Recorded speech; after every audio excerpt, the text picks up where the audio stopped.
Да направим така. Първо, да ме питате това, което искате, само че да ме питате така, че да чуете как да отговаря. Мисля, един пита, аз му отговарям, друг пита и така. Става ли? Да. Доброволци. Как научихте толкова много езици? Да, а какви са бъдещите ми творчески планове? Шегувам се, разбира се.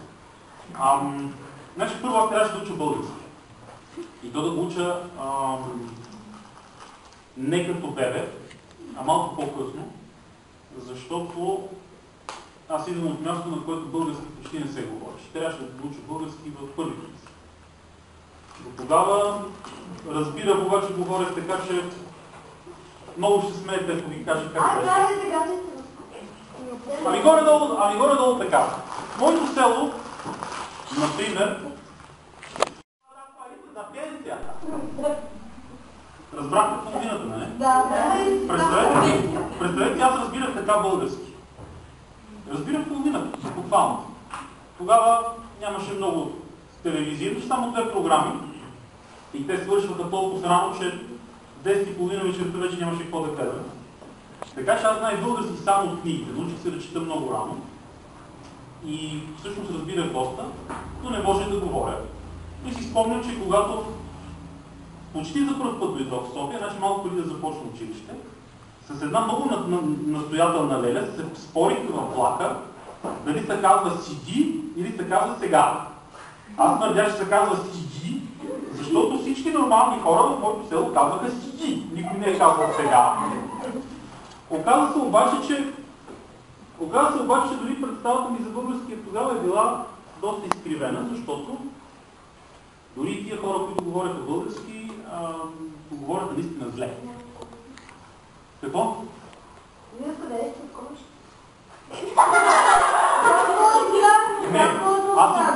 Аз съм от едно село в Северна България, близо до град Николко, в което се говори предимно румънски.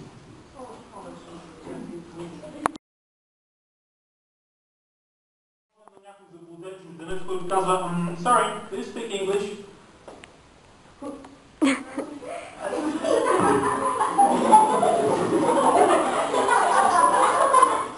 Тогава е истинския проблем и тогава се оказва, че това, че сме изкарали четвърта на класното, не е толкова важно. Не може да отворим устата и се получава орден congratulations. Обаче нищо повече. Всъщност започнах да уча езици на малко по-голяма възраст, когато влязох в нейното училище. А може би тя влезе в моето, не знам. Но там ми тормозаха здраво. Проблемът беше, че първо трябваше да учим едни умрели езици. Да са умрели, колко да са умрели, ние не се говори вече 2000 години, другия не се говори 2600 години, айде 2300 от мен да мине, а третия не се говори към 1000 и нещо. Значи представете си, за справка езици са доста гърдовати и ако си мисли, че английски е труден, значи нищо не знае. Единия даже така азбуката трябва да го научи, голям зор, да знаете. Така че започнах да уча наистина езици сериозно в гимназията на 16 годишна възраст. И тогава открих нещо много странно. Първо се оказа, че колкото повече езици знае човек, толкова по-лесно учи останалите. Почна да се чудя защо така. Нали, колкото повече ям, обикновено толкова по-малко ми се яде. Като се натърча с дюнери, след това някакси едно известно време дюнери не ми се ядат. Езиците се оказа точно обратно. Колкото повече уча, толкова повече ми се учи, значи представете си. Оказва се обаче всъщност, че да научиш език е лесно, стига да знаеш какво представлява език. Колко от вас са ужасени от часовете си по български? Има ли преподаватели по български, за да ви е срам да кажете колко от вас? Добре. Помните ли колко е гадно да се анализира изречение? Она дивите с подчертаване. Ужасна история, нали? Много е хубаво. Да, хубаво да си изпрезвъртите тази образно, нали, дивотия в това. Обаче, оказва се, че всички езици, ама без изключение, са направени по една съща схема. Това нещо, което го знаете за български, въжи за всички останали. И всъщност това е начинът, тъй като това е общо навсякъде, това е начинът да влезете в друг език без винаги да ви се налага да мислите за древното. Да, иначе казвам на друг научен език, синтаксиса им е един и също. На български това, което наричаме ползвок, ще си бъде ползвок и на английски, и на китайски на пръв поглед няма да видим къде е. Нали, на китайски. Но ми беше.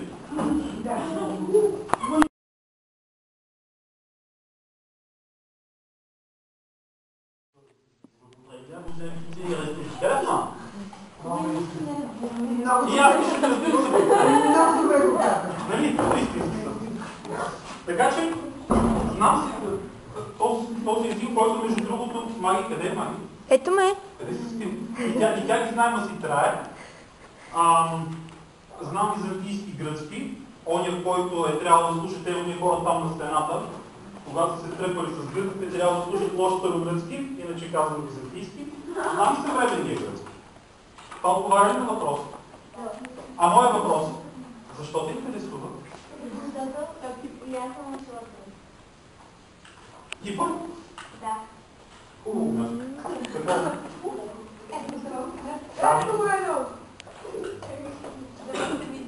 За съжаление, като това на полите говорят като Кипър е много шушикам. Така, да бяхме стигнали до полза в китайски. Да.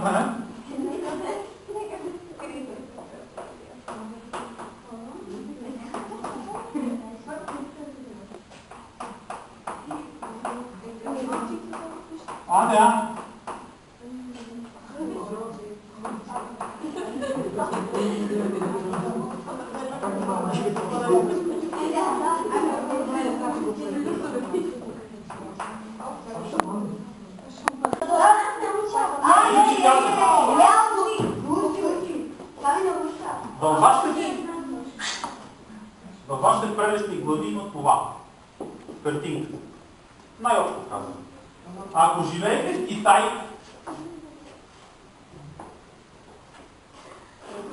също тази картинка ще има примерно нещо е такова. Нали? Ако живеете в Кипър, ще има нещо такова. Ако живеете в Русия, ще има такова. Вие в България да гледате, че живеете така, че знаете какво е. Така. Щом в главите ви всичко е наред, що можете да си представите къща и що можете да кажете къща на български, значи нищо не ви пречи да научите никакъв друг език. Защото? Хаос. Доктор Хаус. Защото всички езици си приличат по това, че за всеки език стои това, което си мислите. Щом не сте повредени, а вие не сте очевидно, защото се смеете на точно на правилните места. Ако не се смеете, където трябва човек да се притесне, значи няма какво да ви попречи, а и след като тия дубички са подредени, видяхте, че можем да купим даже по-добър на китайски. Щом са подредени по един и същи начин, това ще рече, че нищо, ама нищо не може да ви спре да научите, който си поискате чужд език, включително е тоя, а по-чужд от това да знаете, че няма. Та какъв бил въпросът? Да, един език, дето не го знаете. Твърде е възможно. Цигански. Имаме древен проблем. Цигански или ромския много трудно се учи, знаете ли защо? Защото няма кой да помечи. Не е така, но много искам. Защото не могат да пишат. Няма учители такива. Абе има, но са малко. Аз защо не мога да пиша? Защото няма своя език. Най-общо казвам, и ние нямаме своя. Имаме една, която я ползваме заедно с един други народи. Истината е, че просто нямат литература. Не са имали държава, това не винаги е задължително. Но откак ромите са били изгонени от Индия преди може би 800 или 900 години, те непрекъснато пътуват по света. Знаете ли защо са били изгонени? Защото... Не, значи в Индия са още повече. Индия в момента са колко? Милиард и 100 милиона, примерно. Ситуацията е следната. Когато монголите завладяват Индия, по това време ние ги наричаме татари, разбира се, но те са част от съвремен от народа, който сега живее в Монголия. Те са вече мюсюлмани. И навсякъде, от всяка цяла, една част от Индия, която завладява, иска да наложат ислям. Значи, за справка, това е днешния Пакистан, това е днешния Бангладеш и Северна Индия. Тези, които ние днес наричаме цигани, тогава са армията на един от местните царе. И са доста хора, около 200, може би 250 хиляди войници и техните семейства. Те отказват да приемат ислям. Какво? Не ме казвай. Значи, заедно с семействата си са били около. Да. Знам една дума на руския. Ясни копър, Хари Потър. Йоба! Чакай си да разкажа, ти не бе. Когато отказват да приемат исляма, монголите решават, че е много опасно да имаш такава армия, която не изповядва твоята религия, всичко горе добре въоръжена. И решават да ги дадат под наем. Дрънкат ги телефон, така да тогава още няма от телефон, но пуснали един си един кон, отишъл при персийския цар и го питал, имаме тук едни войници под наем, трябва ли ти за нещо? И той казва да предаде ги, тук ще види. Пратили ги, само че и персите по това време вече били мюсюлмани и на тях им било тръгнат петата. Та малко по малко започнали да ги разрушават и да ги пращат със семействата им по света, да ги гонят от Персия. От тогава непрекъснато пътуват и от тогава си няма държава. Така че това е причината да нямат тяхната литература е такава, каквато е била някаква и българската литература. Само приказки и песни, нищо написано. Какъв беше въпросът? Защо студентите са провокираните? Не са само тук, в България са доста малко. Защо студентите? А къде знаете? Като обща бройка. В Румъния. В Румъния мисля, че са около 6 милиона и малко. 6 милиона и малко. Значи те са... Значи най-общо казано, трябва да се запътуваме и трябва да се разбираме с компютър. Тогава бил дявол да трябва китайски.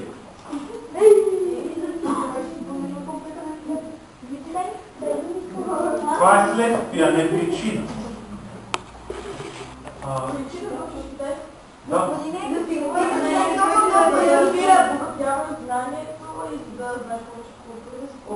Така е. Кой е най-често срещан език в света? Да, бе. Испанския. Да, бе. Да, така. Китайския. Колко души говорят китайски? Колко са?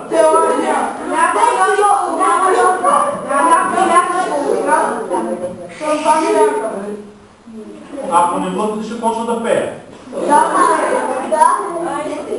Китайците са хората, които говорят китайски, верно са милиарди.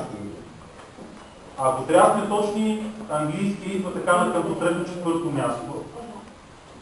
След със сигурност на второ място е хинди, т.е. индийския, на трето място е испанския и английски на четвърто място, обаче проблема с английски е, че всеки, с който си трудно да общувате, вече го е научил. Така че щете нещата ще трябва да научите. Господине, а вие като знаете толкова много езици, вие къде сте да живеете? Тук или в някоя друга страна? Някоя друга страна. Коя? Ами, ако трябва да почне във всяка една от 169-те съществуващи в момента, толкова са някъде в света, но много обичам да пътувам и правя всичко възможно да пътувам възможно най-много.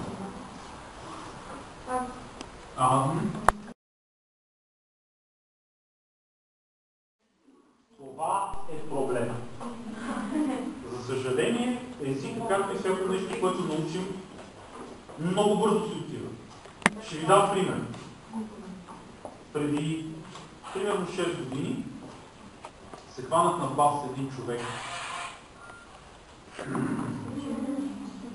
Се хванах на бас с един човек и ще науча унгарски за примерно един месец.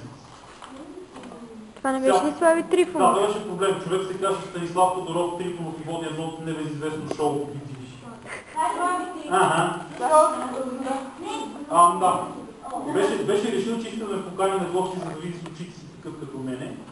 Покани ме и аз така в пристъп на слабост. Ма беше преди 6 години. Бе, търсих се в Google, но не се намери. Може ли вие да успеете? Следва ние с Google сме съученици и далеч не беше най-добрият класа. Та се хванахме на баш, че научим унгарски за един месец. Аз време научих унгарски за един месец. Даже ми спретнете изпит, пак в ефир. Доведоха ми цял жив унгарец да ме изпита. Той ми изпита, каза да ти верно си понаучил унгарски. 3 дена по-късно вече не може да кажа как е добър ден. Не за друго, защото когато учим бързо език, ние го запомняме там, където помним обикновено телефонни номера, адреси и такива неща. С други думи, като не ни трябва да го забравяме супер бързо. Български обаче го помним на различно място. Български го помним на място, на което никога не можем да го забравим. Можем да забравим някоя дума. Просто думата на пазорите или околорит не е от най-често срещаните и утре сутрин едва ли ще се сети, моля вчера каква дума ни казва, вече ще я задава и вече я задава. Но на пазорите и околорит, да кажем, че много гадна химическа формула. Примерно. Като пазонер, не също. Така. Но българския стои на място, на което не можем да го забравим.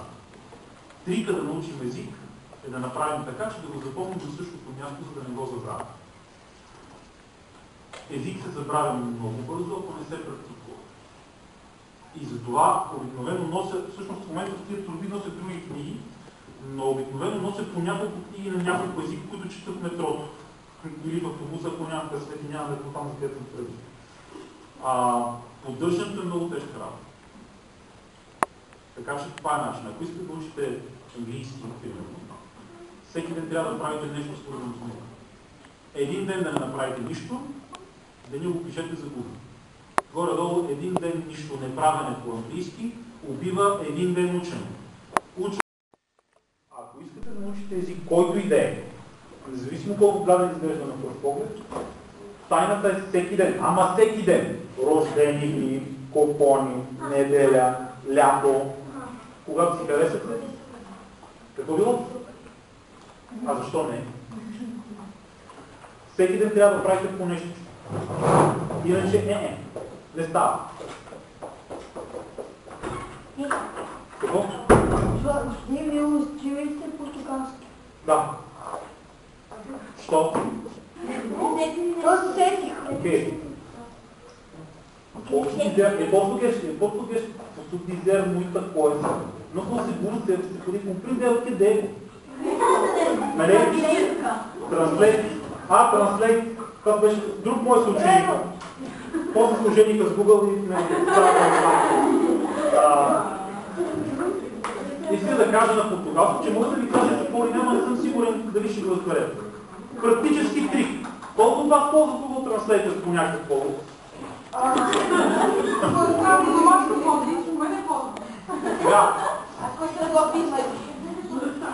Има нещо много важно за Google Translate. Пада на ръка, не за друго, защото не е човек. Тоест, колкото и да знае думи, той не знае граматика. Това първо. Няма усет за граматика. Начално на турски твърди тълпаки ми излезна на турски зомби. Имайте предвид, че Google, моят ученик Google знае страшно много думи, но не може да ги връзва правилно. Някой от вас да е фен на Междузвездни войни? Знаете ли? Знаете ли, че феновете на клингоните са направили огромни речници и граматики на клингонския език? И в момента има конференции, на които си говорят на клингонски. Измислене. Хората са го измислени. Властелина на пръстените. По същия начин. Феновете на Толкин, първо на романа, после на филмите, са направили речници и граматики на джуджишки, елски, човешки и тъна. Вие как учите език? Много пишете или Така. Както ви казах, вие не го учи. И това е така. Значи, мога да ви кажа един трик, който за мен поне е много важен. Случва ли ви се да ви се налага да пишете една дума по 3 лева, по 5 лева.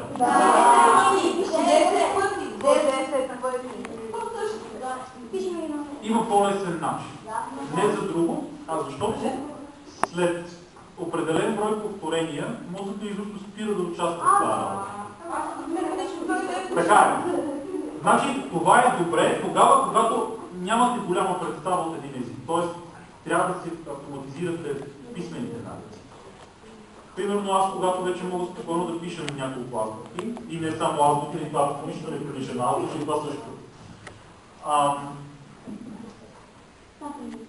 Дългото, многократно повтаряне срещу нещо не винаги ни помага да го научим по-добре. Затова някой от вас да е тренирал бойни изкуства? Добре. В бойните изкуства има един принцип. Кой? Какво? Бойните изкуства има един принцип, че когато учим дадена хватка, никога не трябва да я повтаряме точно по един и същи начин. Винаги трябва да променяме по нещо маничко. Защото, когато винаги променяме по нещо маничко, организма ни винаги остава на штрек. Не започваме да го правим така механично. Същото и с езика. Ако искате да научите 100 думи за един ден, налага се често преди класно. Проблемът е, че думи се налага всеки ден. Добре, в смисъл, преди изпитване се налага. Ако искате да научите 100 думи за един ден, лесният начин е не да ги пишете по 10 пъти, защото това просто можете да го правите да гледате телевизия, и тук нямаме спрей. Единственият начин е да се опитвате да правите изречения с всяка една от тия думи. Независимо колко е грешно. Не. Списък. Примерно 3 листа думи. Пишете някакви думи. 3 листа думи. Утре имам изпитване, класно, контрол, каквото там. Знам, че ще ме изпитват на последните урока, от които нищо не знам. Нали, трябва да науча всички думи днеска. Имам си тетрадка речки, която не съм отварял, защото ми така се случи, просто не съм отварял. Така. Така. Много пълна тази тетрадка. Бъди, че не знаеш английски. Добре. Взимай си тетрадката речни. Ето, Значи, така или че това ще трябва, за да си оформиш почва и за да започнеш да ти изглежда естествено. Но, трикове за предизпитване, ало, трикове за лавера, тук, слушайте. Хващате. Какво да ви напиша? Проблемът е, че веднага ще ме хванат. Чакайте да!